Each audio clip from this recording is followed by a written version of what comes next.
Welcome to She Leads Boldly, the podcast for faith-driven women navigating high-stakes leadership without compromising what matters most. I am Sherrika Sanders, your host, mentor, and kingdom business leader. Here, we embrace bold leadership rooted in purpose, not pressure. This space is for the woman who refuses to choose between faith and ambition, family and fulfillment, impact and rest. Each week, you'll hear powerful conversations, practical strategies, and spirit-led wisdom to help you advocate for yourself, lead with integrity, and rise without burnout. If you're ready to lead boldly, live faithfully, and never settle for less than what God has promised, you're in the right place. Hey friend, question. When was the last time you stood up for you? Unafraid and unsure, not knowing what the outcome would be, but you made a bold move in the face of fear. So today's episode is going to be about a time when I did just that. I stood up for me, not knowing the outcome, but knowing that something had to be done. So good morning, good afternoon, good evening, wherever you may be. My name is Sherrika Sanders, and I am your hostess with the mostest, and I want to officially welcome you to the She Leads Boldly podcast. So, back when I was in corporate, my background is in corporate accounting, and I was working as an accounting manager. And I had someone on my team who she worked really hard. She always showed up. She always raised her hand. Whenever additional help was needed, she had a desire, a yearning to grow and learn and do more. But I felt outside of our team, she was under-recognized and downplayed a little bit, and also underpaid. And so I went to my direct manager, who was I think he was the controller at the time, and talked to him about getting her an increase. And I'm like, she does really great work. She's shown up. She's proven herself. I can really rely on her. A lot of the reports and things that we have to turn in, she's responsible for doing the work behind a lot of that. And I think she should be promoted from staff accountant to senior accountant. And he said, all right, let me, give me something in writing, and I need you to make a case because I don't see it. Okay. Challenge accepted. So and this is a side note, I'll say one of the things I really always try to make sure I tell as many people as possible to do is create a kudos folder. If, in your work email, your personal email, wherever it may be, but create a folder of things that you've done, things that you've accomplished that may be outside of the scope of your normal day-to-day, or it could be a part of your normal day-to-day, but it was on a huge level, magnified versus what it normally would be. Or those times where you received emails from other people saying, hey, I really appreciate this. Thank you for, doing whatever it was. Thank you for staying late. Thank you for going above and beyond, all of those things. Create those folders. One, so when you have to have conversations like this, you don't have to go looking because you already have it already there. But also it's helpful for when when it's time for your annual review and things like that, because there are things that you will forget, because especially if you're one of those who you're always working hard, you're always giving 110%. There are things that you may have done that you probably downplayed that was really a big deal and huge for someone else. So just wanted to put that out there. But back to the story. So I presented her case. I presented some things that she'd accomplished. I sent him an email, things that she had accomplished. And I initially tried to have the initial conversation with him. I didn't even let her know that I was doing it. But then when he said, okay, give me more, I did go to her and I say, hey, I think you worked really hard. I wanted to surprise you with this thing, but I need your help. So, give me some more. I have some things, but give me more of the things that you've done and accomplished and all of that. I even went to salary.com and pulled up some comparisons of her education and experience and all of those things compared to others within the industry in our area. So I put a nice little package together and emailed all of that information over to him. And so he told me he got it. And maybe it was probably a few weeks later, I got an email from him saying that she was being promoted to senior accountant and what her new salary would be. And it was okay to go ahead and relay that information effective, whatever date. But also in that email, and this is where the plot thickens a little bit. Also in that email was my new promotion, my new title and salary, which was not expected. And I did not, ask for or advocate for or any of those things. And so one, I really believe that it was because I stood up for her that God showed up for me, just to be clear.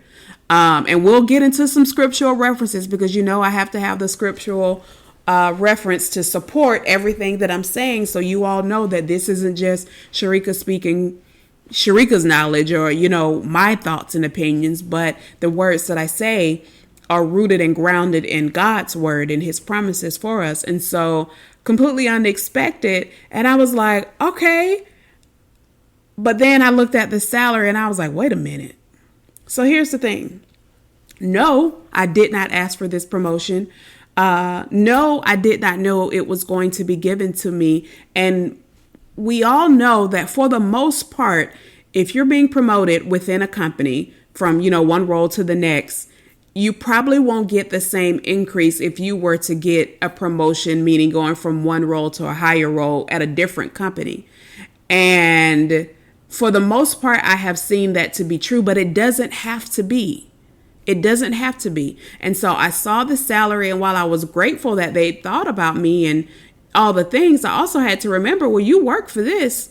Like, this didn't just come out of the blue, because we all know most times when you get a promotion within an organization, you've been doing the work way before you get the title and the pay that goes with it.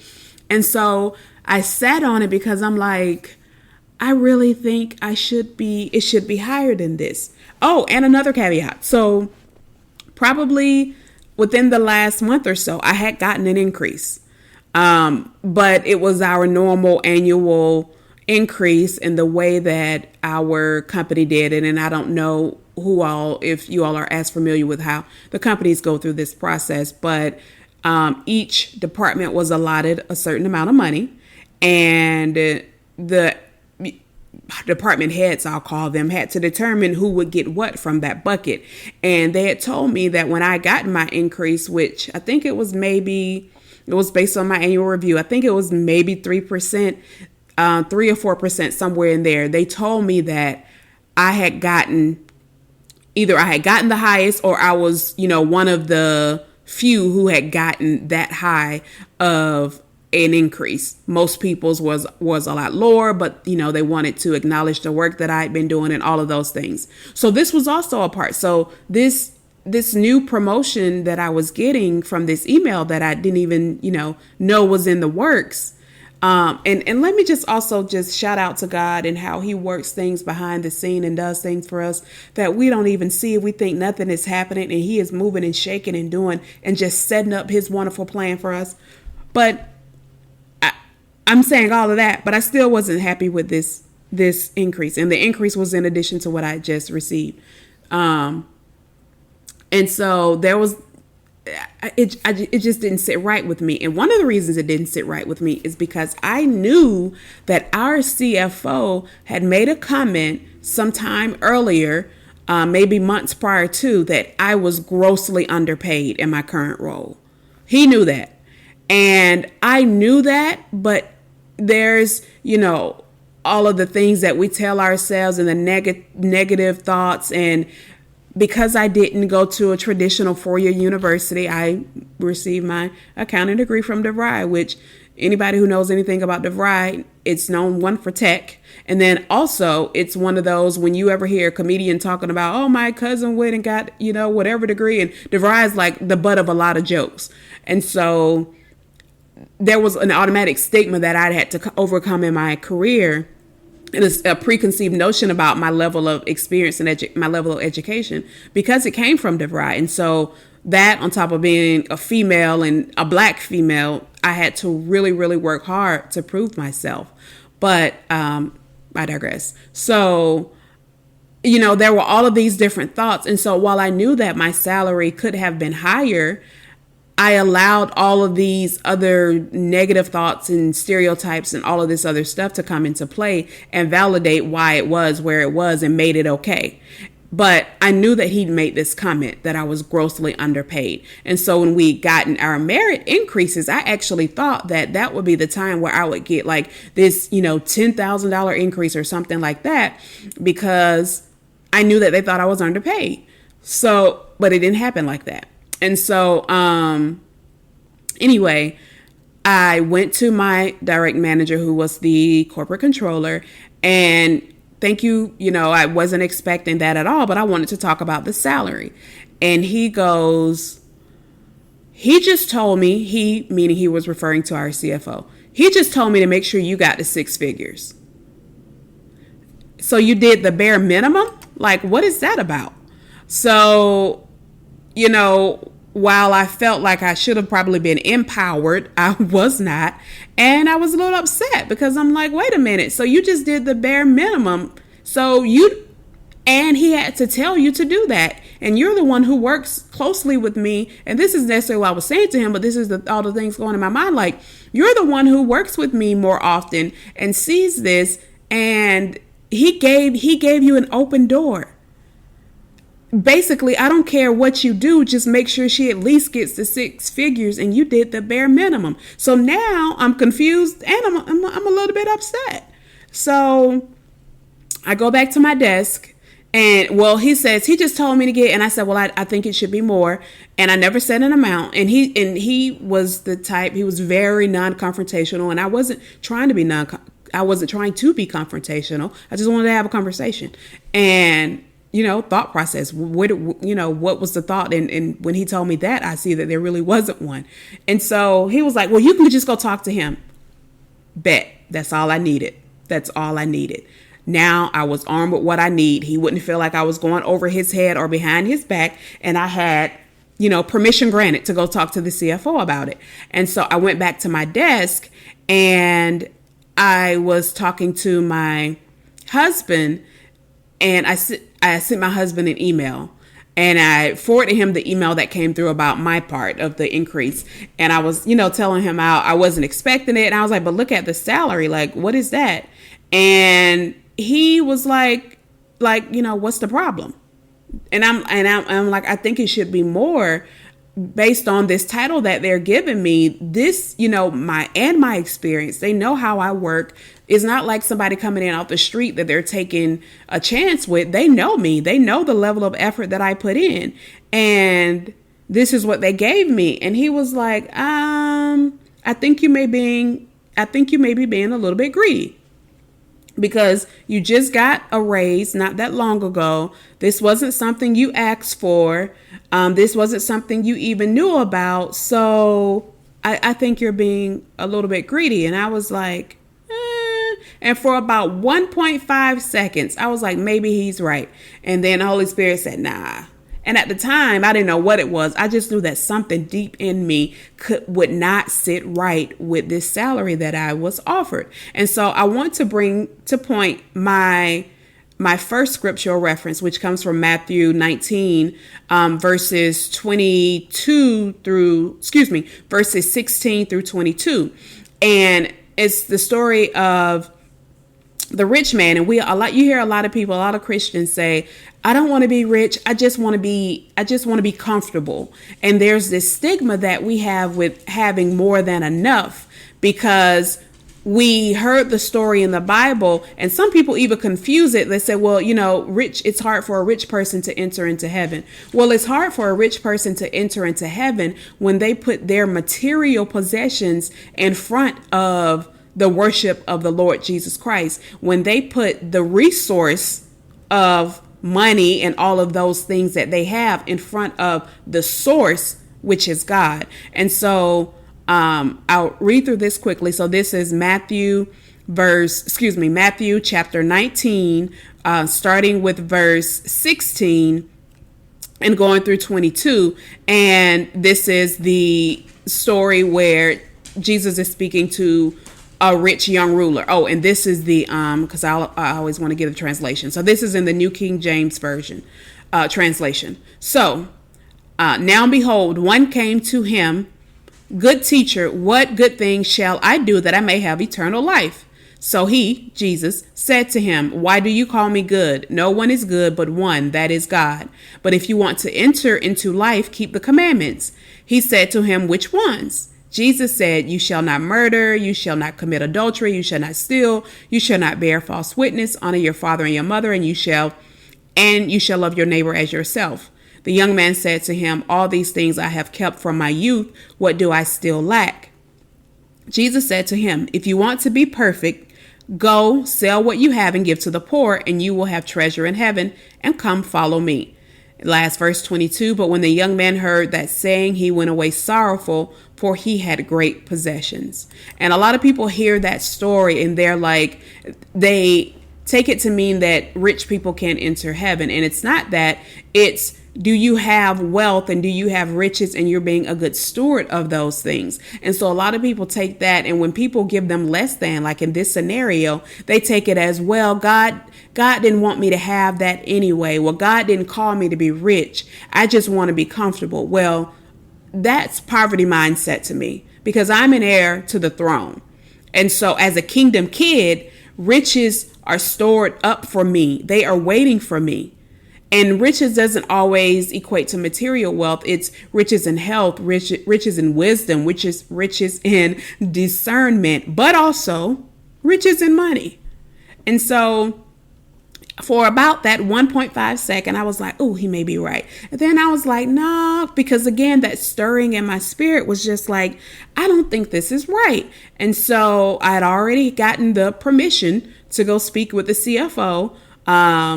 And I'd even spoken with one of my coworkers. It was someone that she was probably the closest thing that I had to a mentor at that time. And I love speaking with her. She was, when you talk about leading boldly, she was bold. She was loud. She said whatever she needed to say and didn't care who she offended in the process. And so that's why I could say she was a good confidant, but not necessarily my mentor, because we do want to be mindful. But anyway, so she was just, if it needs to be said, I'll be the one to say it. She was that type. And she was just like, I think you should go for it. And so I was like, all right, Lord, I need you to cover me. I don't know really what to say, because obviously there's already been a conversation. You already know that I'm deserving of this, but I just know there should be more. And I didn't have the time at that time, because this was something they were going to, hey, we're sending you this. We'll send over the letter. You should get that within the next day or so to sign it, give it back so we can go ahead and get it put in for payroll. So I'm like, I don't really have a lot of time to go through the research and all the things. I just really need you to help me. And if I'm being greedy, Lord Jesus, please, I need you to change my heart right now, because I really feel like this isn't right. But if I'm not, then give me the strength to move forward. And I was nervous about it, because I already knew that the person who I reported to and the one I worked most closely with already thought that she's fine where she is. And so now it was really convincing the CFO, like, hey, I know he said this, but this is what I'm thinking it should be. And I'm going in basically without my manager's support. So even though he gave me, permission granted to go have the conversation, I didn't necessarily have his support. And so I went into our CFO and I was like, hey, I thank you, nervous, knees shaking, but I went.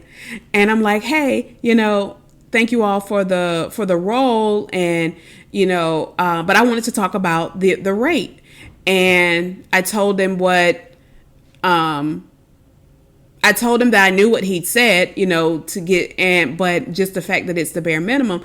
I don't even know if I even mentioned all of that now, honestly. But I know I went in saying, hey, thank you for the role. This is the salary. I really think that's too low. And he says, so what do you think it should be? And I added another 20,000 to it. And he was like, oh, actually, I added more than that. I don't remember the exact amount, because this was a long time ago. But I went for the stars. If I was going to go, I was going to go for the stars, because I also knew that I pretty much knew that he wasn't going to agree to that. But if he did, I'm going to put it out there. But I would be comfortable with something a little bit less. So I wanted to leave a little bit room for negotiation. So I think it was at least 20, probably 20 to 25, somewhere in there, more than what I had already been offered. And so he's like, and he went a little bit lower, and we end up meeting somewhere in the middle. So when it was all said and done, my original increase, which probably was, I think, about 10,000, ended up being, I think, a little bit more than double that after having that conversation. And then I was like, okay, I'm good with that. Thank you. And I went back, told my direct manager what he said. They corrected everything.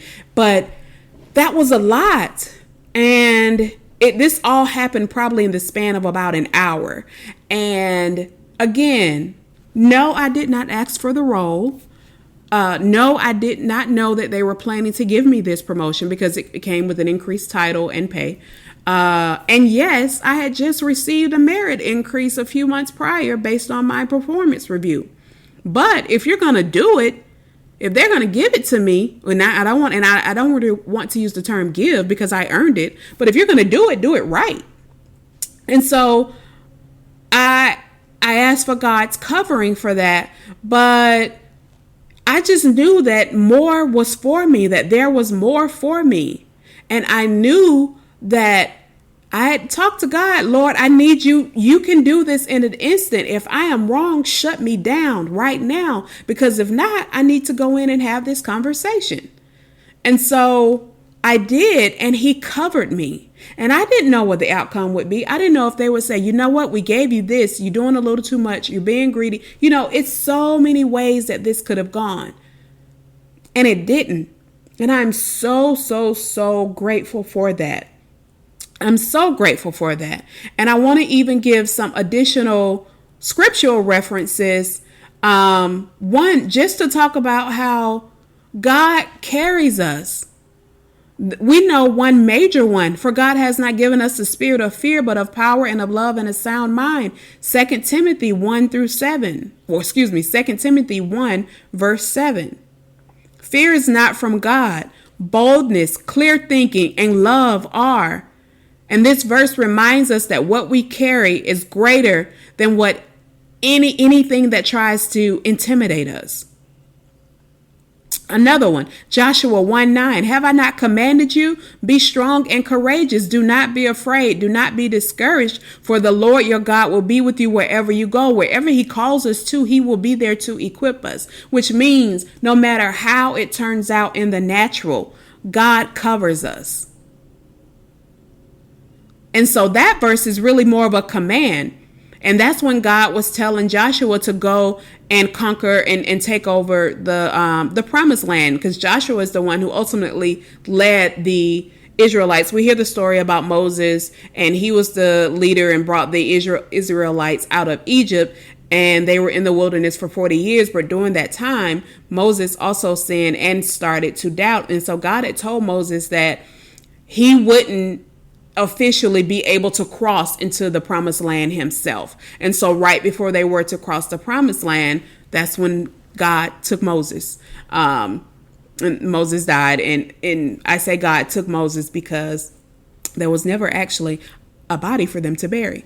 Go read it. It's in Deuteronomy. Moses dies towards the end. Deuteronomy has 34 chapters. So in the last couple of chapters is when Moses dies. And then after Deuteronomy is the book of Joshua. And that's the story of how Joshua leads the Israelites into the promised land through God's direction and covering. So that was Joshua 1:9. This one, Proverbs 28:1. The wicked flee though no one pursues, but the righteous are as bold as a lion.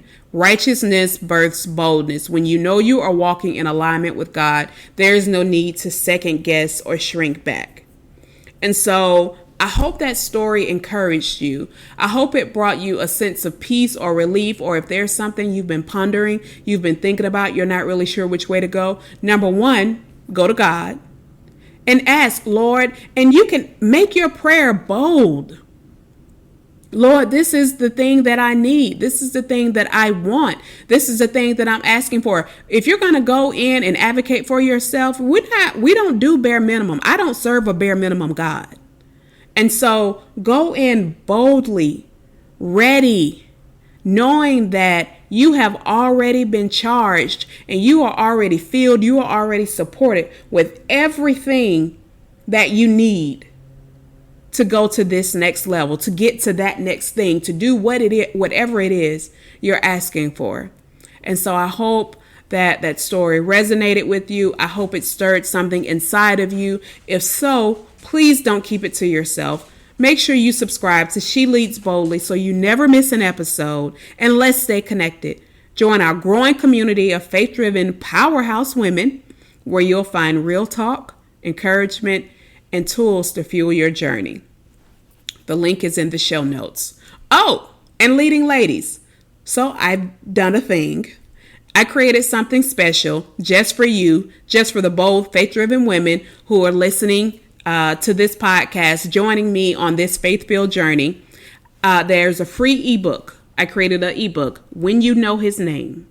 Discover identity, intimacy, and the power of prayer through the names of God. This ebook is designed to equip and encourage you to lead with clarity, courage, and conviction in every space God assigns to you.